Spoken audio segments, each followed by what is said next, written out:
দুই দিনে 4.5 লাখের বেশি ডিম আমদানি হওয়ায় কিছুটা প্রভাব পড়েছে খুচরা বাজারে। ফলে দিনের ব্যবধানে ডজন প্রতি দাম কমেছে 15 টাকা পর্যন্ত। অন্যদিকে এক মাসে 30 কোটি ডিম আমদানির অনুমতি দেয়া হলেও সেদিকে যথেষ্ট নজর নেই ব্যবসায়ীদের।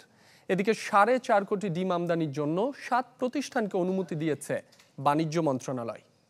ডিজাইন, এলিগেন্স, বিউটি, সেরা পণ্য সবার জন্য জেভিকো। চাহিদার চেয়ে 30% বাড়তি উৎপাদনের পরেও এক একটি ডিমের জন্য খুচরা পর্যায়ে ভোক্তাকে গুনতে হয় 15 টাকা পর্যন্ত।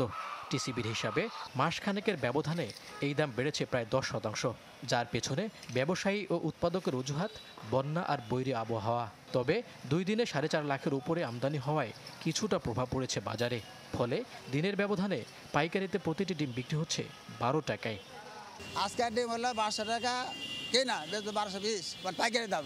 আমাদের যেটা আমার জায়গায় আমি আমার সঠিক চেষ্টা করতেছি। ইনশাআল্লাহ আগামী 2-3 দিনের মধ্যে আমরা ডাইরেক্ট বলছি, তোমরা যদি আমাদের সরকারি নির্ধারিত ডিম দাও তাহলে আমরা আর নাহলে আমরা গাড়ি পাঠাবো। পাইকারিতে দাম কমার প্রভাব ভোক্তা পর্যায়ে কিছুটা পড়লেও এখনও তা বিক্রি হচ্ছে সরকার নির্ধারিত দামের চেয়ে বেশিতে, যদিও সবখানে এর সুফল পাচ্ছেন না সাধারণ ক্রেতা।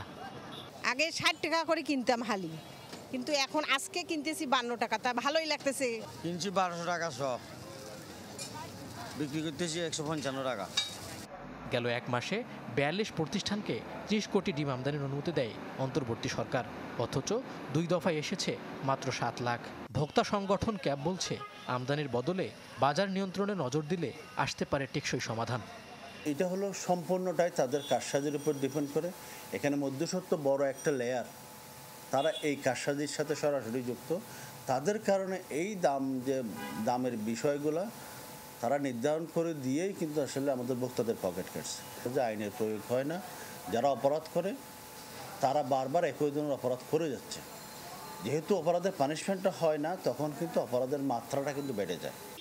এদিকে পোল্ট্রি অ্যাসোসিয়েশনের দাবি, গেল 20 দিনে ডিমের বাজার কারসাজি করে 280 কোটি টাকা হাতিয়ে নিয়েছে সিন্ডিকেট চক্র। মনুল হাসান, চ্যানেল 24, ঢাকা।